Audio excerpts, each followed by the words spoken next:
जानने वाले हैं कि सामाजिक विज्ञान पेपर के में अच्छे से सटीक आंसर राइटिंग कैसे करें जिससे कि हमें अच्छे अंक मिल सके। तो हम जानने वाले हैं उत्तर लेखन।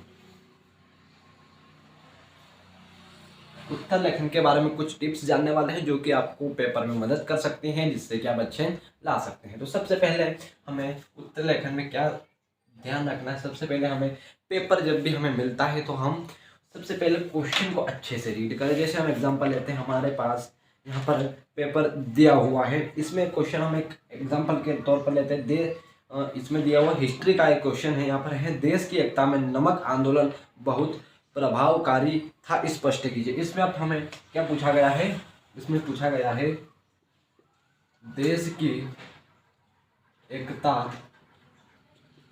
में नमक आंदोलन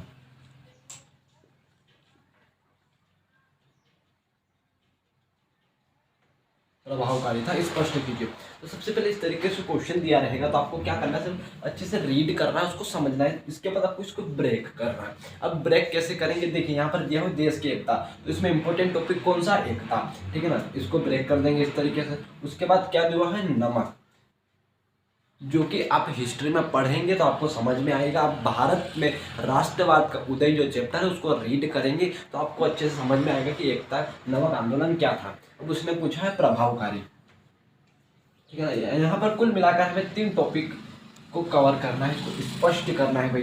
तो आप लोग इस तरीके से ब्रेक कीजिए, क्वेश्चन को अच्छे से अंडरस्टैंड करने का प्रयास कीजिए, उसके बाद आप लिखने का प्रयास कीजिए। हाँ, आप लोग पहली तो यह बात ध्यान रखेंगे। उसके बाद हमें दूसरी कौन सी बात याद रखनी है, दूसरी बात याद रखनी है, जब भी लिखे बड़े बड़े पैराग्राफ में ना लिखें, ठीक है ना। कैसे लिखें, तो यहाँ पर देखिए क्वेश्चन है कि देश की एकता में नमक आंदोलन, तो सबसे पहले आप 3 से 4 लाइन का आपका क्या होना चाहिए, इंट्रोडक्शन होना चाहिए।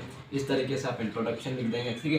3 से 4 लाइन में आप क्या लिख देंगे, इंट्रोडक्शन लिख देंगे कि भाई एकता में नमक आंदोलन प्रभावकारी था, तो इसके बारे में थोड़ा सा हम वर्णन कर देंगे, इंट्रोडक्शन इसका दे देंगे, ठीक है ना। उसके बाद हमें क्या करना है कि इसमें ही हमें चित्र का भी प्रयोग करना है, ठीक है ना।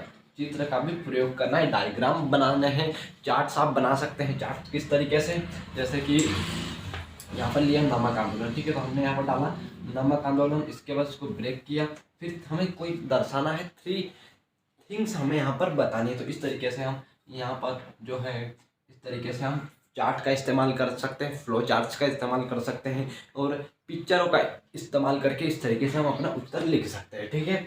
आप लोगों को 2 मुख्य बातें याद रखनी है। सबसे पहले क्वेश्चन को पढ़ना है, उसको ब्रेक करना है, उसके अकॉर्डिंग ही आपको तालमेल बिठाते हुए लिखना है। उसके बाद आपको इसमें चित्र, पैराग्राफ में जो है पैराग्राफ 3 से 4 लाइन का इंट्रोडक्शन, उसके बाद आपको चित्रों का ध्यान रखना है, उसके बाद आपको चार्ट्स वगैरह का प्रयोग अच्छे से करना है, ठीक है।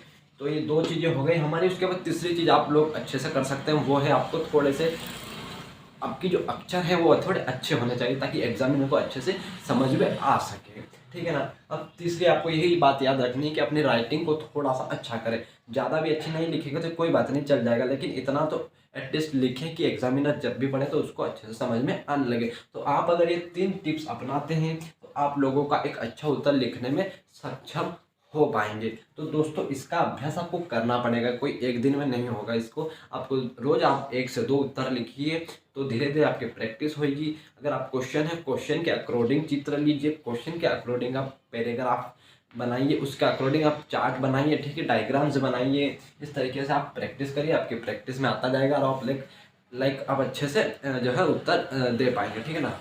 इस तरीके से आप कर सकते हैं। और सामाजिक विज्ञान विषय की तैयारी के लिए चैनल को सब्सक्राइब कीजिए। कल से क्लास 10th अर्धवार्षिक परीक्षा के मोस्ट इम्पोर्टेंट MCQs हम वीडियो लेकर के आ रहे हैं, तो वीडियो को जो है लाइक कर, चैनल को सब्सक्राइब करिएगा ताकि आप लोग अच्छे से तैयारी कर सके।